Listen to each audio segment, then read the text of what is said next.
Take your brand to new heights with in-flight advertising powered by Viasat Ads.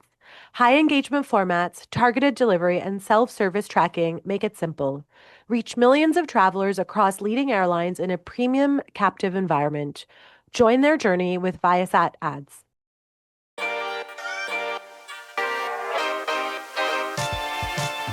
Hi, everyone. Today is Wednesday, December 17th. Welcome to eMarketer's weekly retail show, Reimagining Retail, an eMarketer podcast made possible by Viasat Ads.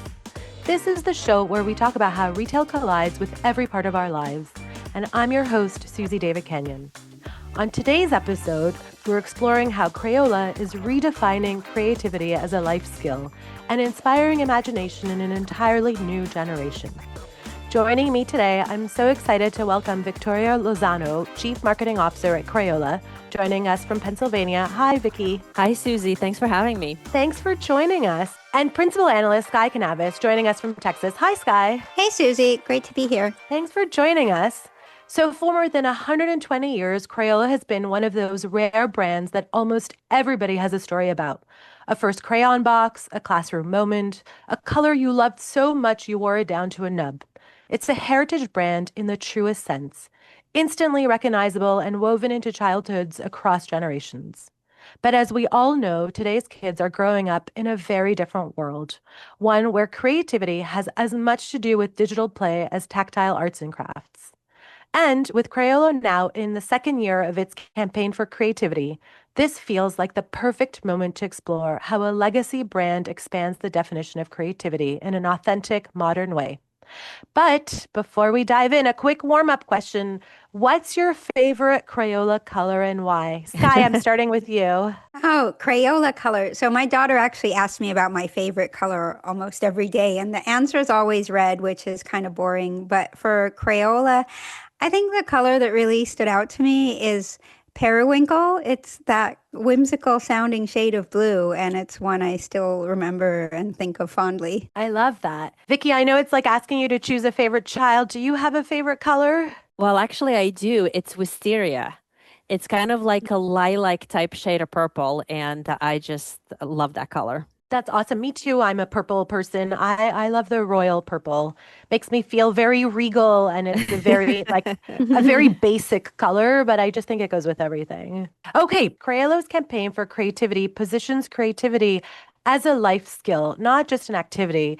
So what made this the right moment for Crayola to elevate that message, Vicki? And what role do you think that Creativity Week and the work you guys are doing with schools really brings that to life? Sure.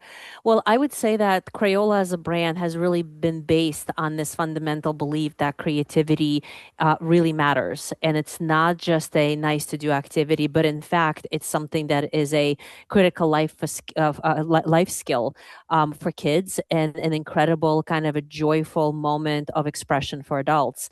And, we've always been guided and driven by that belief.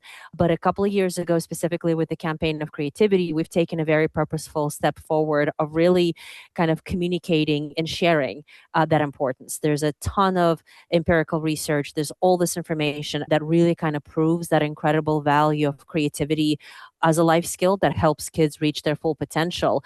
And this campaign really looks to share that information, be able to kind of elevate the conversation socially around what creativity is and why it matters, and also help parents overcome some of these, very practical day-to-day barriers that they may encounter that kind of gets in the way of their ability to be able to nurture that creativity in their kids. So I think for us, as you said, a lot of things have changed over the last 122 years that Crayola has been around. But at the same time, that part has not. And that is around the importance of creativity. And we know parents believe it at a high level, but they sort of struggle with being able to act up on it. And that's where Crayola comes in. We've been a partner for parents to help raise creatively alive kids for 122 years. And we kind of look at this as the next chapter of how we help parents create simple creative moments every day that help nurture that. And then you mentioned schools, and Crayola Creativity Week is sort of call it a sister program as part of this campaign that really looks at creativity in the classrooms and how do we help teachers teach what they're required to teach around core subjects, but using creativity as a way of engaging kids and also having improved learning outcomes. So I think for us, it's really this bigger effort about more creative moments at home every day, creativity as a way of learning in the classroom, and really broader societal impact, awareness, appreciation for creativity as a life skill. I think that educational positioning is really salient and unique because there aren't that many brands that have the opportunity to be involved in schools in an official capacity, and certainly not many that kids will be excited to see. When I think about my daughter's school, I know she's exposed to tech brands like Google and Apple, but those aren't brands that are really made to speak to kids. So I think maybe the only other one I can think of is Lego, that does initiatives like Lego Robotics. And certainly when they see Crayola, they're going to think this is fun. And that makes learning so much easier when it can be gamified almost, or infused with creativity, because that gives children a lot more agency and they feel like they're in charge and Yeah. they're having fun and they're going to make the most of it. Yeah, no, that's actually, I think you're putting some words behind exactly what the research have shown is that when you have hands-on creative activities, it helps engage kids.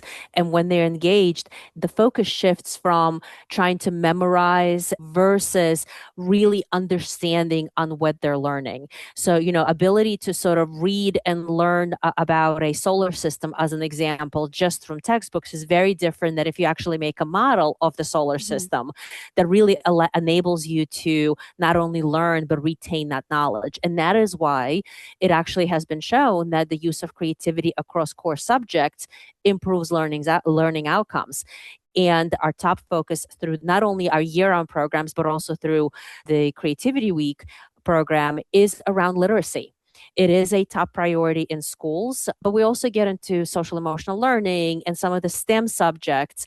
And I think it is precisely because of that. And what we find from just both teacher, but also, a parent feedback is that kids love doing it because it is fun, but they're learning in the fun way. And a lot of times the feedback that teachers are giving us is kids want to keep doing it. They want to actually continue the activity because they're enjoying it so much. And anytime you can make learning that much fun, I think that's a win-win. I mean, it sounds like a real unlock, right? How do you use the classroom, which is a tried and true place for kids to learn, and then bring in Crayola in different ways? But it still goes to this idea of nostalgia, right? Like parents have to be involved, teachers have to be involved. All of us that are a little bit older carry that sort of brand love for Crayola. How are you using that? How are you tapping into that emotional connection while you stay relevant and modern? I think a lot of it is really being able to communicate with parents and teachers in a way that really reflects and recognizes what the reality of their life is. Through Campaign for Creativity, we want to be always very careful that we're not preaching to parents. This is not about you should go do this. We're not looking to give them an additional thing to do because God knows as a parent, you have more than enough to do already, right? You do not need another thing. It's really just recognizing we understand, we see you, and here's some simple and easy ways of doing it that incorporates it into your routines. That for parents, that incorporates it into what you already have to teach and the standards that you already have to meet, and just tries to make it easier and more engaging. It's really again recognizing those realities and finding a way for the Crayola brand to be truly helpful, right? So I think that's one thing.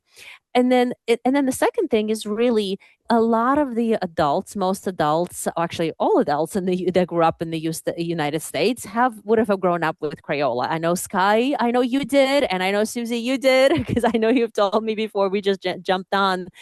And I think that emotional connection of having to be part of your memories, your kind of experiences, and being able to not only pass it on, but now experience it with your children and see your children kind of go through that same. There's a big component of not only the positive memories and associations, but also a way to sort of bond and relate across generations. And I think Crayola is one of those brands that is able to really tap into that. And then the amazing thing to me, as someone who grew up with Crayola like 4 decades ago, is seeing how the brand has just evolved and expanded to really keep up with trends and how children behave nowadays and what they're interested in. So it's a great study for brand longevity and achieving that by building and expanding brand offerings. When I think back to how I engaged with Crayola, it was that really still that unique product, that box of 64 crayons with that built-in crayon eraser that stood out to me. But now my daughter has had Crayola toys and digital experiences and apps and a much broader range of art supplies, I think, than I did. So I'm able to share with that, but also feel really comfortable in how she engages with the brand because I know it's really supporting her creativity and self-expression. I think that's exactly right. I think, Crayola is absolutely really well known for its incredible art supplies, whether it's crayons, ultra clean washable markers, pencils, paints. But at the same time, like you mentioned, it's really has got an incredible pipeline of innovation and different types of creative experiences that really make that breadth and the way that you or your child or you together can engage into creative experiences really offers a broad offering. So if you kind of think about, I know we're in the middle of the holiday season, and when you look at what's actually some of the products that are doing really well and that are really resonating with parents out there, it's products like our Scribble Scrubby toys, which are these little, Mhm. really fun toys that you could color, wash, color again, and really offers endless imagination for endless play. Or the light up board, or this one of our most popular products this holiday season is actually a marker airbrush, where you could do really fun airbrush effects, but you're using markers to do it. And those are the kinds of products that did not exist, probably when you were a kid, but now is at a very significant portion of our business because they do offer all of those incredible opportunities. And, we've always really been known as a power brand at back to school, which is our Super Bowl, as we call it, our Super Bowl season. But it's a brand that also plays now in spring with a lot of outdoor activities and in holiday with both giftable items as well as stocking stuffers. And we're in the middle of that, of that season as we speak. So I think those are the kinds of experience, and expanding the breadth from a product perspective has been absolutely an important component. So now when you do go to retail and when a consumer actually experiences the brand, they actually see those breadth of experiences and the ways that they can create those creative moments for their kids at home in the very simple turnkey ways, but the experiences that just have so much more range. But it's also things that we do, digitally or do from a content perspective that offer additional opportunities and kind of a bigger Crayola ecosystem, so that the relationship with the brand can be so much more rich and much more diverse and broader. And you could have those multiple touch points to really kind of engage in and experience creativity. I wanted to circle back to this idea around nostalgia, but then we moved on to something even more interesting. So now that you gave me I'm going to come back to this idea of the digital world. But tell us more about how you guys decided to bring back some retired colors, and was that to lean into the moment of nostalgia and like what was old is new again? And how did you decide even which colors to bring back? Yeah, no, nostalgia is really huge, and I think so whether you look at our limited edition program or whether you look at some of the things that we're currently actually live doing on social media, sharing some of our really old historic advertising going back to as far back as into 1960s, all of that sparks that emotional connection. And the limited edition, the retired color specifically, was really tapping into this insight around the importance of color. And you started this talking about favorite colors, and favorite colors for people have this incredible emotional resonance. It's very personal, it's emotional, it changes the way that we feel when we sort of see our favorite color, when we wear our favorite color. So we really wanted to tell the story around the importance of color in our lives and how color helps inspire our creativity. So we started the year with the limited edition program where we brought back 8 retired colors that came back for a limited time only. And that generated incredible response from adults, mind you, not kids, but adults who really kind of leaned down and said, oh my God, that was my favorite color when I grew up. And why, and dandelion, we love dandelion. Dandelion should be back Oh, permanently. So it came back Yeah. for a limited time. And I think that program was just incredibly resonant and relevant around that narrative.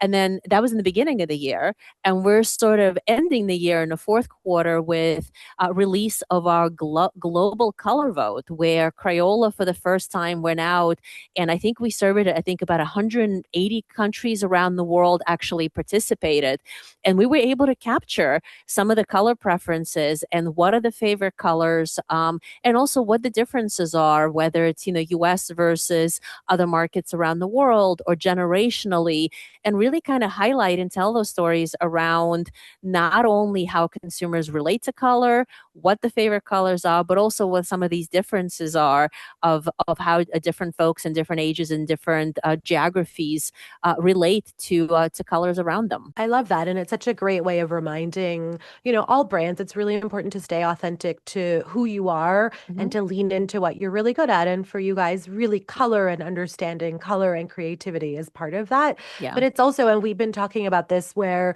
creativity and play in today's world is also sometimes associated to being entertained. And that's very different than when I was younger, when maybe you guys were younger, where it was like, ride your bike and play hockey outside or whatever it is that you did that had nothing to do with a screen or, a material thing. And there is a movement to come back to in real life activities, but there's also that digital component that you can't ignore. Sky, you were talking a little bit about how Evelyn first discovered Crayola. Can you guys both talk to me about what that looks like in terms of both as a parent, but also as Crayola? How do you mix and match? How do you have the right balance? How do you think about activation, entertainment, lifelong skills, but also creativity and play? It kind of all wraps together. Yeah. yeah. So I'll say I think the hands-on was still really the foundation. We probably started before too with things like finger paints and those washable markers that are a godsend in our home. And then gradually evolving into looking for apps. And, as screen time becomes a reality for more parents, I think from my perspective as a parent who's pretty protective of screen time and digital safety, when it came time to explore what apps are good or available for kids, Crayola's like Create and Play and that Scribble Scrubby Pets app were ones I felt very comfortable with and safe allowing my child to use. They're subscription based, so there are no ads. There's not going to be any inappropriate or even brain rotting type of content. So it's really engaging and creative. It's just like the good, clean fun of playing with art supplies, but in a digital environment. My daughter at 8 is still in that sweet spot. She doesn't have a phone yet, so she blends very seamlessly between the digital and the hands-on, the tactile. But we also see this even as kids get older into their teens. We see the trends of like Gen Z who are so digitally and socially native, but they still want to go to stores and have real world experiences. No, I think you captured it really well. Like when you talk about the seamless kind of, transition between the tactile and the digital. And I think that's exactly right. The way that we think about this is that, creativity should not be confined to either or. The canvas does not need to be only physical. I think for us, it is around that seamless integration. So we have incredible tactile products where you can experience hands-on, but when you do have screen time or you are looking for those kinds of, there's no reason why creativity could not show up on the screen as well, as long as it's the right type of content and it's encouraging the right type of interaction. So, you mentioned Create and Play app that is consistently in among the top apps on Apple Arcade, as an example. Scribble Scrubby Pets that actually connects and allows you to have an extended play experience tied to the Scribble Scrubby Pet product. So that's kind of creating a bigger Scribble Scrubby's world. There's also a Crayola Adventures app that is a little bit kind of older targeted, really focused on storytelling and gamified storytelling. And like you said, from a parent perspective, the confidence in Crayola as a brand, we take that very seriously. We value it above all. and the ability for parents to be able to say, if it's Crayola, which is exactly what, what they do say, if it's Crayola, I don't need to worry about it. I know that it's going to be age appropriate. It's going to be high quality. It is going to be focusing on creativity as a skill, things that I value. So it really becomes those kinds of the digital experiences you as a parent feel good about, and that it offers an opportunity to really broaden the way that you interact. And there's room for everything. There is a room in the value and the hands-on, because it does affect and how your brain functions differently. But when you are looking digital experiences, there's a way to have creativity show up and to have high quality digital experiences as well. And that's how we kind of look at it. The canvas could be anything you want it to be, and it's just really making sure that those experiences truly live up to the expectation and the criteria of being fitting under the Crayola promise, honestly, because we are making a promise. So whether it's to a teacher, whether it's to a parent, whether it's to a child, we do make a promise as a brand every time they interact with us in any capacity. Absolutely. And it's what we talk a lot as well, just on the retail front more broadly, right? Digital now is an entry point for a lot of younger consumers, but you have to be everywhere they are, whether that's analog, and you have to be able to go seamlessly from one channel to the next, which kind of brings me to, you have this whole new Crayola experience, and that's becoming a key part of your brand world. Can you tell us a little bit more about these immersive experiences and how they help broaden and deepen the brand love that you're seeing for Crayola, and maybe even where you're thinking about going next with that? Well, similar to the way that our apps really create and curate really positive, exciting, high quality experiences in the digital world, Crayola Experiences does the same thing in the world of location-based entertainment. So these are gated attractions that you could go to as a family, where we create and curate a really incredible hands-on creative experience. A lot of our average length of stay at Crayola Experience locations tends to be between 3 to 4 hours. It is a family trip, family activity where we really lean into fun, color, characters, hands-on creative experiences. And it's an opportunity for you as a family to come, make some really positive family memories. But also, you don't have to be able to really think about it. What do we make? I don't need to set up. I don't need to clean up, which is one of the pains for a lot of parents, pain points. And I just come in, have a really positive, exciting experience that my kids love. I feel good about the fact that it's actually helping them develop that creativity and deliver those kinds of experiences. But for us, it also allows us to showcase some of the products and technologies that Crayola has to offer. So that was the vision behind Crayola Experience. And we have locations that are open and operating in the US. We're in the process of actually building additional locations in China, as well as in South Korea, as well as excited to be able to bring more and open more locations in other places in the US and in other places around the world. I already can see Sky is adding that to her list of things to do. I do want to ask you for a rapid fire type answer, because we're in the final stretch of the holidays. And I just want to know, in a sentence or two, what's top of mind for each of you as we head into these last few days? What are you looking at, whether it's shopper behavior, gifting trends? What's top of mind for us is really, we're having a really good holiday season, but honestly, the bulk of the holiday season is still to come.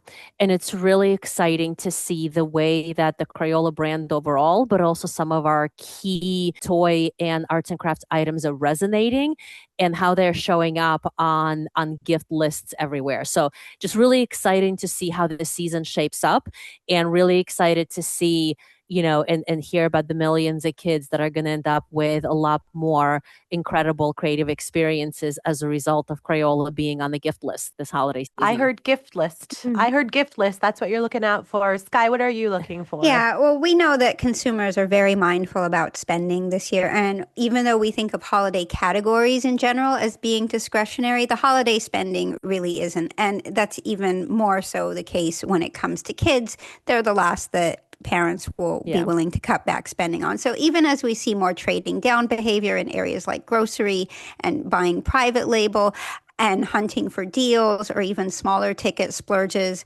we see that the spending will still be there. And I think a brand like Crayola would be very well positioned this holiday season because it does offer a lot of very affordable price points in its assortment, as well as a reputation for quality, which really speaks to the value-seeking consumer. They're not just looking for the cheapest product, they're looking for the best value for their money. And I think value is a very relevant point because Crayola is just a great value for what you get and the amount of, the amount of experience that comes in each of our products. So I think for all the reasons you said, it's a perfect holiday gift. That's all the time we have for today. Thank you, Vicky. Thank you so much. I really enjoyed talking to you. And thank you, Sky. Thanks. Great to be with you both. And thank you, listeners, and to our team that edits the podcast. Please leave a rating or review and remember to subscribe. I'll see you for more Reimagining Retail next Wednesday. And on Friday, join Marcus for another episode of Behind the Numbers, an eMarketer podcast made possible by Viasat Ads.